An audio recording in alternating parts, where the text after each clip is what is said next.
Bonsoir à tous, on y est, c'est la finale de la Coupe du Monde. Les Bleus vont affronter l'Argentine pour une affiche de rêve. Un duel absolument fantastique entre les deux Parisiens, Kylian Mbappé et Léo Messi.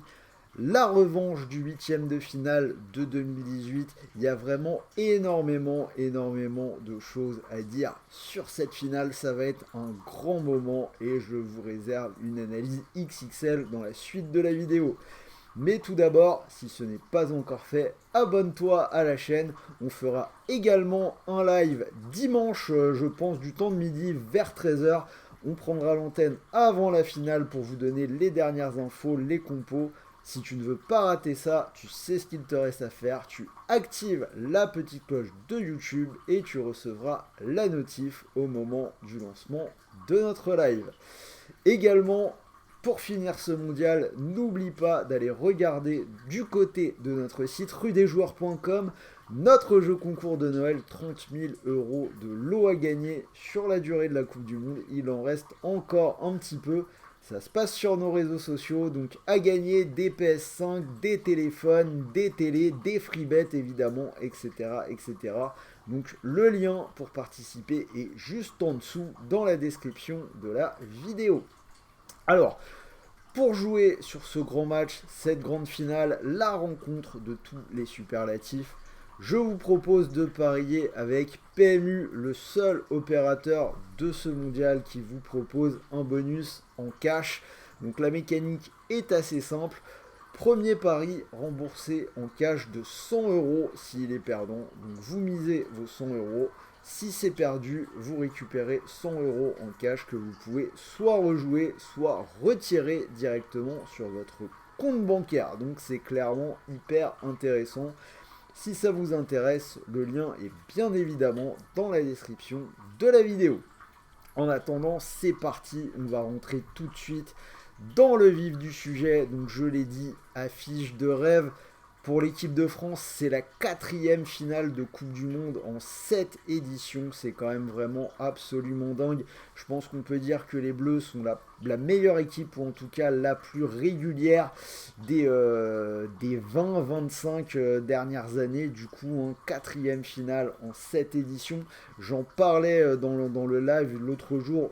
On ne se rend pas forcément compte de la chance qu'on a par rapport à des gens qui ont notre âge. Hein. Moi, je vais avoir 40 ans, mais en Angleterre, en Belgique, aux Pays-Bas, il y a tout un tas de nations qui n'a jamais connu ça. Nous, on en est à notre 4e finale depuis 98, donc c'est quand même complètement fou.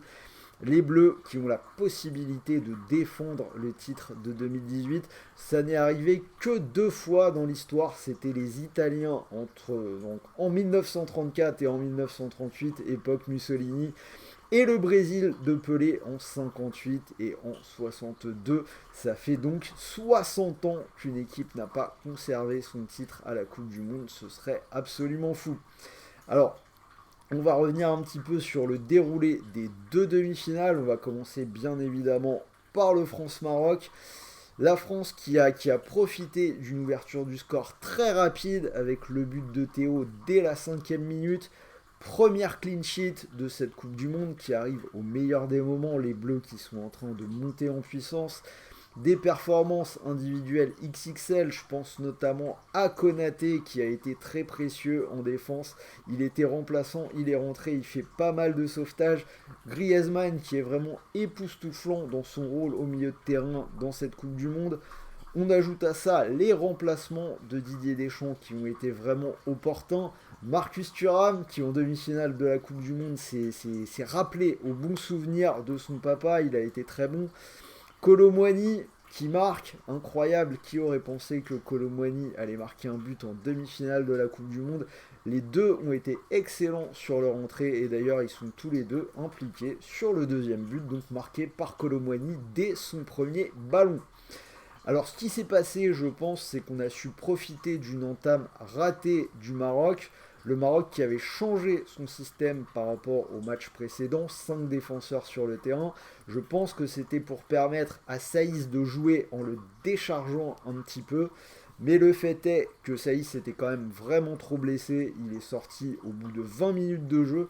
Et le Maroc, mené déjà donc 1-0, est revenu dans son système tactique habituel, le 4-1-4-1. Alors c'est la première fois que le Maroc était mené au score. Ils ont pas trop mal réagi, ça a été mieux quand ils sont revenus dans leur système en 4-1-4-1. Mais les Bleus ont su faire face. Il y a En-Nesyri qui n'a quasiment pas touché le ballon du match. Si je dis pas de bêtises, si vous regardez les stats, il a dû toucher quelque chose, genre 4 ballons sur l'ensemble de la rencontre. Donc c'est quand même assez fou. C'est là où on voit que cette équipe de France, elle monte en puissance. Ils ont été tueurs à la finition. Et ils savent de nouveau subir dans la protection de leur surface. Ils ne rompent plus cette, je le dis, cette clean sheet qui arrive vraiment au bon moment. Donc voilà un petit peu ce qu'il faut retenir à mon sens de la demi-finale des Bleus. De l'autre côté, le Croatie-Argentine. L'Argentine a quand même gagné assez nettement, ça a été la meilleure équipe sur le terrain. De leur côté aussi, il faut faire attention, ils montent en puissance, ils font leur meilleur match du mondial. On pouvait se dire que face au 5-4-1 croate, ça pouvait être un petit peu compliqué, mais ils ont su ils sont sortis un petit peu de leur phase de possession un peu stérile où ils ont du mal à porter le danger. Là, il y a eu du jeu vertical, hein, notamment sur les 2 premiers buts. Le troisième, c'est un petit numéro de Messi.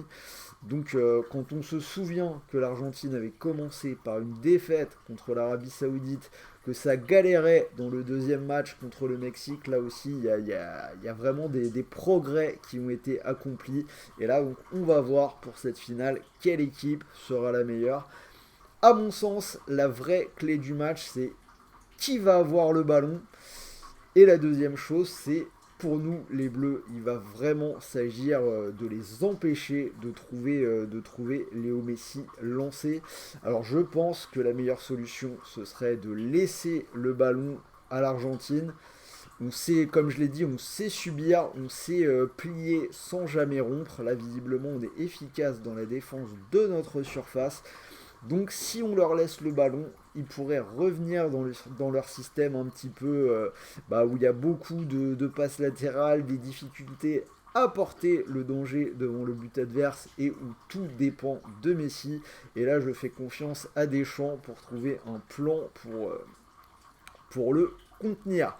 A l'inverse, nous, en jouant bas, on peut profiter de la verticalité. On aura Mbappé, hein, on parle quand même d'une équipe où derrière ce sera Otamendi, donc il pourra profiter de sa vitesse. Je pense qu'on peut assister à un match intéressant, mais pour moi, les Bleus ont une bonne chance. Alors on avait fait une vidéo avant la Coupe du Monde, j'avais donné l'Argentine, mais là maintenant, les Bleus sont en finale. Donc on va être un peu chauvin, un peu patriote, un peu supporter. Je suis obligé de me renier un petit peu en public. Donc je vais aller en faveur des Bleus, en faveur de l'équipe de France, vous l'avez compris.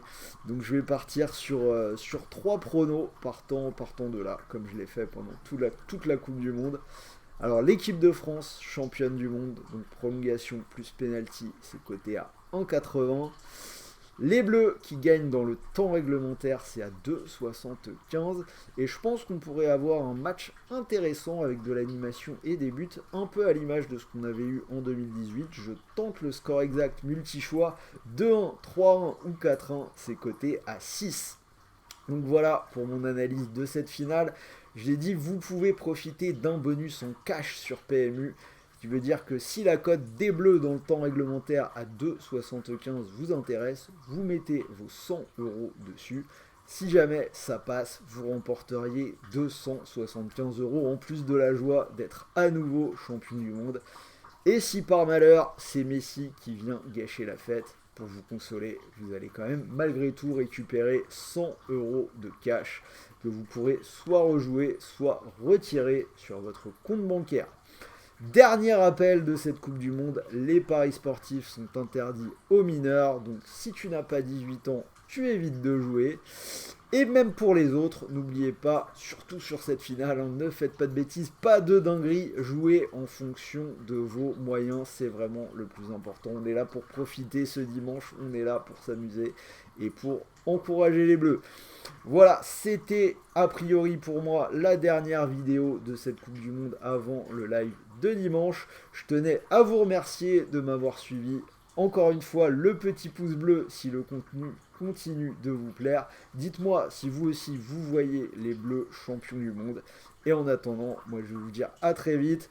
Profitez bien, quoi qu'il arrive, passez de bonnes fêtes et on se retrouvera très rapidement, je pense, en 2023 pour de nouvelles vidéos. Retour de la Ligue 1, la Ligue des Champions, la Première Ligue.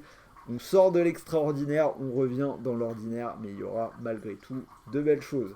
Sur ce, je vous souhaite une énorme finale, de bons matchs, de bons paris, de bons gains, et je vous dis à très vite, à dimanche pour le live. Salut à tous.